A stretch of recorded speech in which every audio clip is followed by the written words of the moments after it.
Guys, thank you very much for those who've joined. We were very, very glad actually to welcome Waseem Carrim back. And we were just having a quick chat there, and I think Waseem has got one of the biggest challenges, probably, I wouldn't say in the country, but certainly that's going to affect the most people, with the youth being where they are at the moment and being very unhappy with what they're getting. It's a challenge that I wouldn't want. I think it's something we'll hear more about. So, Waseem, you joined us in September last year, and you spoke to us about the sort of post-COVID world and NYDA's place in that. And obviously, we're still within COVID. I didn't think it would last that long. I don't think any of us did. But welcome back. This is more of a Q&A session, so I think we've got some questions that people have sent in. That we prepared, that we want to sort of work through with you. But before we do that, I'll sort of leave it to Godfrey. Godfrey, do you wanna say anything before we start asking some questions? Yeah. Nothing, Indra. I just want to thank Waseem for agreeing to be with us here tonight, and also those who have joined us today. Actually, not tonight. Today is great morning here. I can say the weather is great here in SA, Andrew. Everything is super. So you can go on the site. That's fantastic. I'm jealous. I'm sitting here in the Czech Republic, and it's 5 degrees, which is the warmest it's been for about 3 months. So I'm quite pleased. But obviously it's not the same as being in South Africa. So that's where we are. All right. So let's start. I know, Godfrey, you've got some questions, but I think, Waseem, maybe if I can ask you, just give us a little bit of a rundown on NYDA and sort of since September when we last sort of spoke to you, what has changed? I know the new budget is out, and we've got the Wits protests, and I think that we may have a few more in the days to come. But sort of where does that leave NYDA?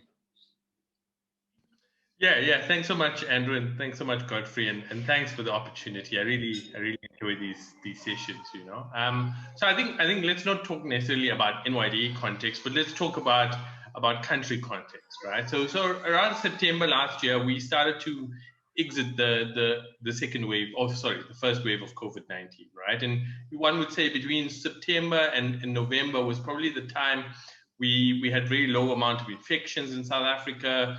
The majority of the economy was reopened up, and there was a lot of positive news, I thought, right? Entering into December, I think we saw a lot of domestic tourism. So again, a decent enough economic recovery in the third and the fourth quarter of the year. Around December was when it started to get worse again, right? And we really started to enter into the second wave. And I mean, January was bad. We were doing 20,000 infections a day, almost 1,000 deaths a day in the country. We went back into level 3. We saw alcohol bans coming into place, quite early curfews put back into place. And I mean, those two things seem to be the mechanism outside of lockdown, an alcohol ban and a curfew to really manage the spread of infection, So it was really concerning. I mean, if you think about it, I think in the first wave, we saw a lot of older people being adversely affected by the virus. In the second wave, a lot more younger people were affected as well. And I think in the second wave, almost all of us could identify with a family or a friend or a neighbor who'd been affected by COVID-19. So it hit home for many of us. Yeah. And I think around December was also around the time news of a global vaccine became available to South Africa, and I think that was pretty important news that we received. So January was not a good month for the country, and I was really fearful for the president entering into the State of the Nation address. Yeah? But I think the president got a certain amount of positive context entering into the State of the Nation. So one was around the end of January, we seemed to exit the second wave of COVID-19, and the infection started to come downwards as well. But on the economic side, we had this massive boost of news around the fact that tax collections for the fourth quarter far exceeded anybody's expectations. 100 billion more than what was expected came into the tax coffers, right? So that was really welcome economic news that was unexpected.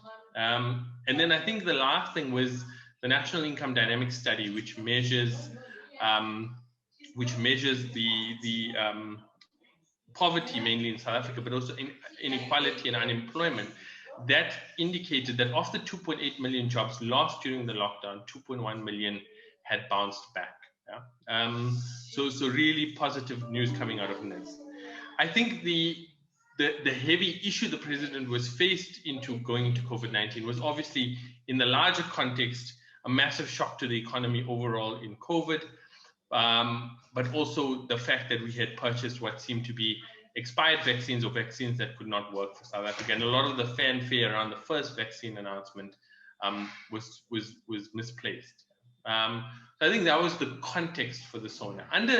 Under the circumstances, I felt that the SONA was balanced in nature. I think it spoke to a few priorities that South Africa really needed to address: energy security, the economic recovery, which includes youth unemployment, the procurement of a vaccine for South Africa and using that to really end the pandemic, and a few focus on other societal issues like gender-based violence. So, I mean, I think the SONA ticked the majority of the boxes and was positive in nature.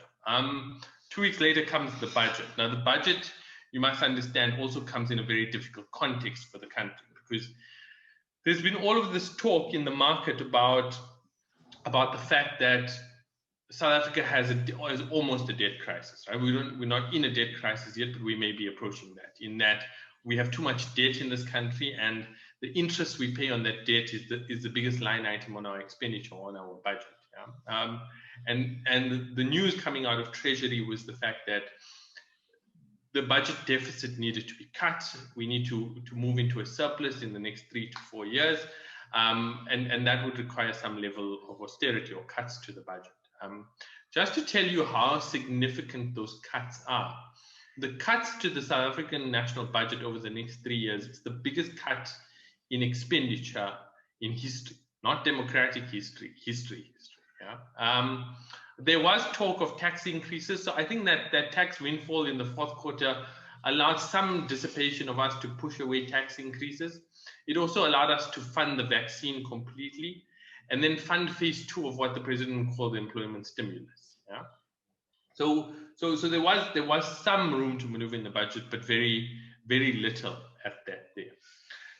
And I think you're seeing the reality of the budget play out in the university protests. You know, the minister could say what he wants, but we really are in austerity as a country, right? I mean, you're talking about 10 Rand of increases to social grants. You're talking about the public sector wage freeze for the next 3 years. Those are real kind of austerity measures that are being put in place to curb the deficit. Yeah. So, I mean, that's kind of the context. I just want to take one step back to around October, November, when the phase 1 of the stimulus was announced, right? So phase 1 of the stimulus was about 12 billion as a shock to the economy, well, as stimulus to the economy to deal with the shock. Some of the nice things that were done in the phase 1 of the stimulus was a very large public employment program for young people. So 300,000 young people were placed in basic education in 20,000 public schools as teachers' assistants and general assistants. And that allowed them to earn wages at the national minimum wage, and that put a lot of money back into local economies. There were other stimuluses like the creative arts, to community forestry, a big one to the early childhood development sector, which was heavily affected by COVID-19. I think the big problem with the mid-year adjustment budget was we all welcomed the stimulus, but the stimulus could have been bigger, except for one thing. We decided to bail out SAA. Yeah? And I think if once we look back on that decision a few years from now, I think that must rank as one of the most undemocratic decisions we've taken in this country. To bail out an airline in the middle of a pandemic that wasn't even flying to the value of 10 billion Rand. I mean, and to tell students then that you have no money to fund higher education is really disappointing. Yeah? I mean, I know it has its own context attached, but I think there's a lot of disappointment within government and outside government with the decision to bail out SAA. So what comes to the future? So I think I'd like to reflect a bit on phase 2 of the employment stimulus. So the things that we're really going to be focused on from NYDA, the presidency, and the broader government sector is, last year I spoke to you about a national pathway management network, right? A single entry point for every young person in this country to be able to build a profile for themselves and be connected to an opportunity. Yeah, that platform is now ready. It's called SA Youth, sayouth.mobi. I'll post the link in the chat as well, so young people can access it. And I mean, if we look at the 300,000 teacher assistant roles, that was all done through the SA Youth platform, which means we know where those young people are, we understand their transition, we're able to communicate with them so that when that opportunity ends, we can transition them into a new opportunity. So I think SA Youth is a big, but it's not only a supply side intervention in that it's also a demand side intervention in that it aggregates opportunities from the private sector, from the public sector, so that young people can be connected to a multiplicity of opportunities closest to where they live. So I think SA Youth is really the backbone and the spine of everything we're trying to achieve. Two, we've set aside a budget for agile skills development programs. We've spoken about some of the sectors that are growing fast in our economy, even in a pandemic, right? So global business services, for example. South Africa is only second behind India in call centers, data processing centers. Digital and tech, I think, is another area where we're able to create jobs and do them at scale. Three, there'll be a stimulus to the township and the rural economy, really looking at catalytic type of interventions that can promote youth self-employment. For workplace experience, continuing the work that the Youth Employment Service has done and assisting to scale some of that work into bigger numbers. A big part of workplace experience is also the work that we're doing around TVET college learners. And we've got in this country about 500,000 TVET learners who have completed their theoretical component but are unable to do their work integrated learning. Now, what we're doing as government is placing those young people in experiential learning opportunities, subsidizing that work so that they are able to obtain their national diplomas and they can ultimately qualify.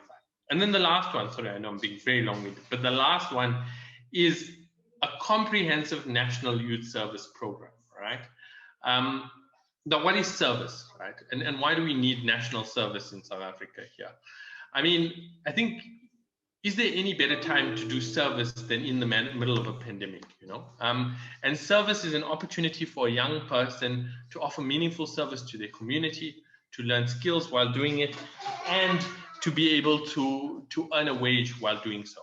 So our intention is to do a massive 12-month service program for all young people, 50,000 young people placed in the service program. So we really want service to come back big and be part of the Build Back Better motto that we've put together. So I'm sorry for the very long response, but between September and March is quite a long period of time. So I felt it necessary to try and cover as much as possible. Thanks, guys. Thanks, Waseem. I think that sounds fantastic. I think that there's a lot on there that I've been making notes and that I find really, really interesting. But before we touch on that, let's see if we've got some questions. I know, Godfrey, you had some questions there from before. After the speech, and I've noticed that the question that I wrote down, I must just put them aside and focus on the speech that Waseem just gave. I heard Waseem talking about the rural and township stimulus.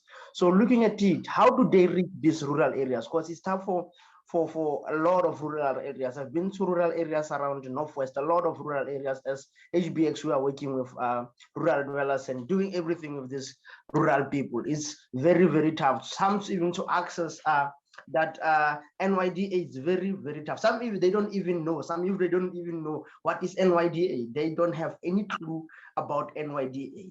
So what is NYDA doing to attract the youth, to expose the youth to their services? Because it's very, very, very tough. What are they doing to go back? What are they doing in those rural areas? What are they changing? Because it's very, very tough there. They don't know anything. When we organize a workshop in a rural area, they say, no, you can only do here once, and it's 30 youth or 40 youth. So that means you have to wait for a year to apply for another youth. So it's very, very, very tough. Thank you, Andrew. Thanks. Yeah, I think that's a really important question, right? And I think the issue of accessibility is always comes about when we have these type of conversations, you know, and how do we create greater forms of accessibility for young people, you know? So I want to answer the question in three ways, right? The first is to say we've got to, in a tight physical environment, we've got to innovate as much as possible, right? So the one area of innovation is scaling through technology rather than new levels of infrastructure, right? And I think we have to try and modernize our technological solutions as far as possible. Now, I'll give you an example, right? So for me to say scaling through technology is a very privileged position to take in a country where there's so much poverty, right? I mean, we still know that globally 2 billion people don't have access to the internet. We know in South Africa, a lot of people in a lot of marginalized and vulnerable households don't have consistent access to the internet, right? So how we've gone about designing the SA Youth platform is to say that we have to design it from a design thinking perspective, taking into account the stakeholders and the young people who will be utilizing the platform. So for example, some of the principles we've built in is that the platform works on both a feature phone as well as a smartphone. But as well as that, it's also, a few weeks ago, all of the telecommunications companies zero-rated the app. We know the high costs of data in this country. And I think having the app zero-rated assists very much in us being able to create greater forms of accessibility.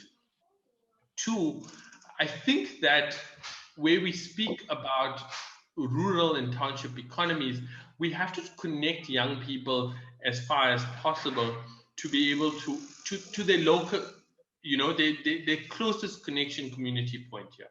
So what we've often spoken about is that, do you need an NYDA office in every local municipality in this country when you already have local municipalities, when you already have SASA offices, you know? And we very much feel that local municipalities should be the closest form of access to young people in South Africa. So I think from there, it's leveraging existing infrastructure to be able to create multiple access points for young people, whether it be a public library, whether it be a community hall. And for us, I mean, that's a big question that we need to answer from the accessibility perspective. The third thing that we're doing is we know the high costs of data in this country. Now, I mean, there's issues around spectrum and those kind of things there. And I think those will, in the longer term or medium term, be able to bring down the high cost of data in South Africa.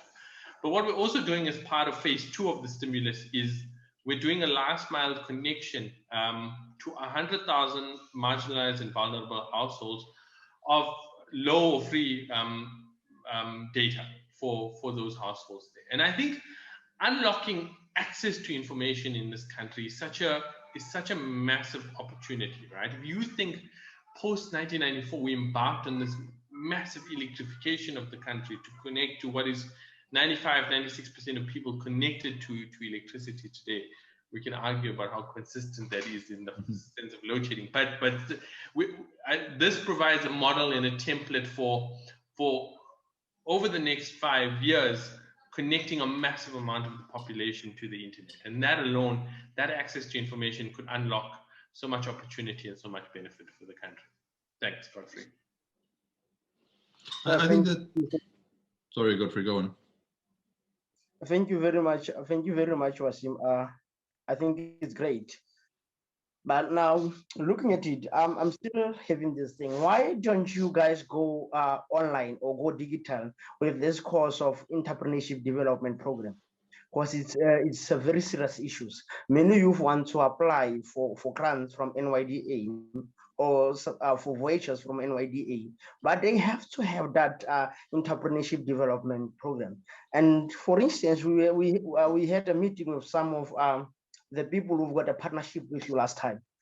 They were struggling, saying, if a youth wants to get into this program, he or she has to go to Rustenburg, and Rustenburg is very far from the villages that you are in, just to go there and attend the entrepreneurship development program. And looking at it, to go to Rustenburg, they have to also get an accommodation for the week in order to attend that EDT.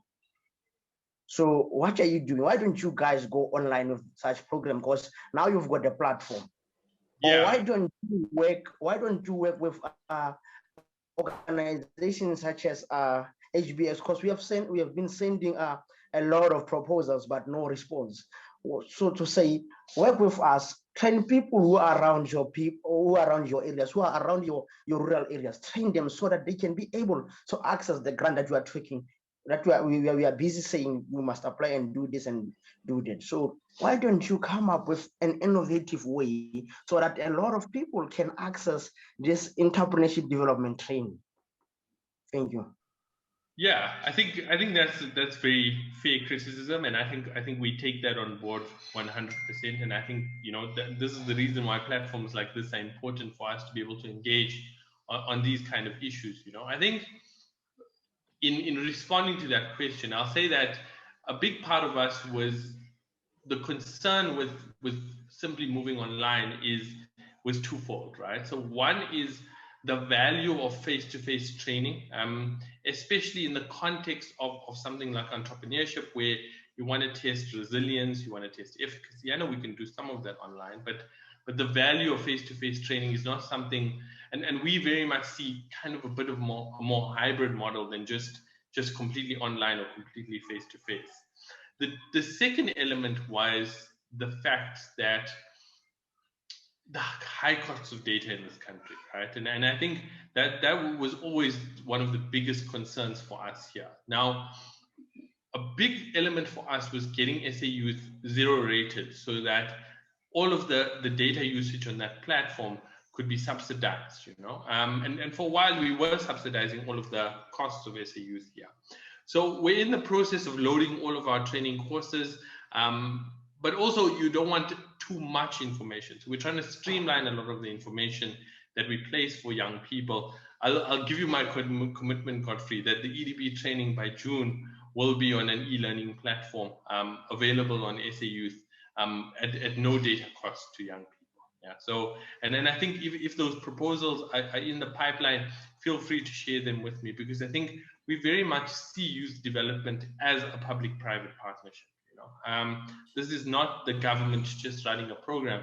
We need to bring on board the innovation and the partnership of the private sector. And in fact, SAUs is a private sector-driven initiative where the government has partnered on in order to make it a reality. And I think that's the only way we're going to be able to drive innovation in this country.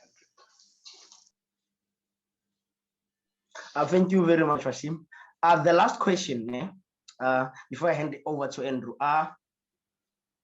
Many of are applying for the grants, they get approved, but the turnaround time to give them the amount or the money or the equipment that they have requested, it's giving us stress. A lot of you, sometimes even the lady who's here, she applied last year, but even now she haven't got anything from NYDA, and she was approved last year. So sometimes let's say I apply for 10K, then I wait 6 months to get 10K. It hurts us as youth, Waseem. Thank you. Godfrey, I think that's a very important point. Look, I mean, I'm aware that in some branches there are severe backlogs of payments, and I think we're assisting the teams as far as possible. But what I'm going to do is I'm going to post my email address on the chat. And if there's any young person that you need to get in touch with me directly regarding a grant that may have been delayed or not paid, feel free to reach out, and I will make sure that issue is resolved ASAP. So it has been a tough year from a cash flow perspective, but that's not an excuse in terms of assisting young people, because opportunities which you are dependent on that grant for start to dissipate if you don't receive it on time. Yeah. And I think, please, I'm open to engagement, and any young person is welcome to get in touch with me to be able to resolve that issue. Wonderful, thanks, Waseem. I think it's really interesting, because I sort of look at the dynamic that we have here, and as you said, when you talk about the digital access and the accessibility, we sit in privileged positions. I have, well, my broadband provider at the moment is up and down, but you feel bad even complaining about that when there are people who have zero access to the internet, zero access to that. And I think that's why it's really crucial, you know, the points Godfrey's making here, because he's there. He sits in a Tamalang, which is, you know, 40 minutes outside of small towns, never mind even the city, and deals with the youth on a day-to-day basis in the rural areas. And I think one of the things that we've been able to do, which I'm quite proud of, is actually with very little investment of money, more of time than anything else, is actually get stuff like satellite internet connected into a Tamalang, which is there. You know, the opportunity, the infrastructure exists. We don't need to wait for Telkom to put wires in there. And then, you know, as you say, electrification has just about all over the country. So, you know, with the internet connection and electricity, we're able to have a little incubator there that we can access. And Godfrey does a fantastic job helping the young people there to, you know, do anything from printing letters to typing up documents to applying for grants. And I think it'd be interesting, Godfrey, to hear from you. You know, I think with what Waseem is saying about the multiple access points through the municipalities and actually trying to make people more aware of NYDA and what they do. I know in a Tamalang you've got a high court, you've obviously got municipality, there's post offices. You know, the infrastructure is essentially there. What are the challenges? You know, if you say some of the people don't even know that NYDA exists, what solutions would you think would make it useful to NYDA for Waseem to hear how it could be applied perhaps in a Tamalang? Yes, Andrew, I think partnership with NYDA will be great, because I've been, as I saying, we have been sending emails requesting a partnership, because when we send emails, some thought, no, you are sending an email requesting an EDT. We are sending an email requesting a partnership, because we've got villages around Northwest, and I go there sometimes day to day, sometimes every weekend. We organize events there. We are having something in the hub each and every time. We are assisting youth. We are giving them an office space. I think with NYDA, with the letter that we have announced as HBX, NYDA can come to the board. We can reach a lot of youth across Northwest Province. Because looking at it even now, I was a little bit concerned when they released the matric results, looking at that, the school that is based in my rural area at Madibohupan got 61%, no, 16%, 16.1%. It was very, very, very stressing. So I think with NYDA, we can achieve a lot. We can encourage the youth. We can encourage the students. We can do a lot with them in rural areas, such as Madibohupan and Dulan and Atamela. There's a lot we can do. Thank you, Andrew. Okay, I think that's interesting. Sort of a partnership looking at that, and I'm sure Waseem will agree that there will be opportunities for that. And I think, you know, Godfrey, you were saying about the EDT, that being a challenge for a lot of people in your area, particularly to access. So maybe we need to look at getting someone locally there accredited, maybe even yourself, to run that program. That might help.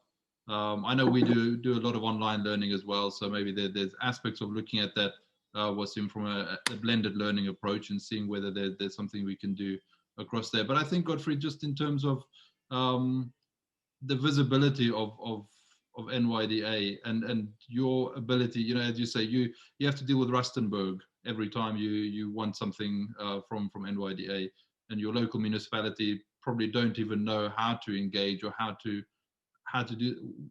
How do you think that could help, or how could that work differently, Godfrey? Yes, Andrew. I think we've got in partnership with NYDA. Like I said, we can achieve a lot.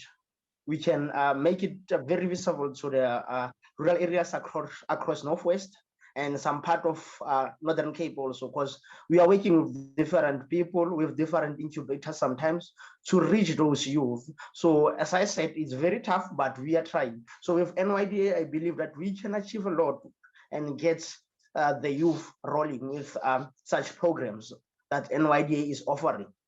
Okay, excellent.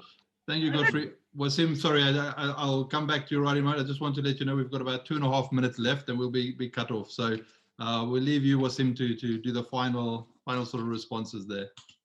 Yeah, so, you know, I really like Godfrey's response. And I mean, I think we need to appreciate how much community work local organizations do, you know.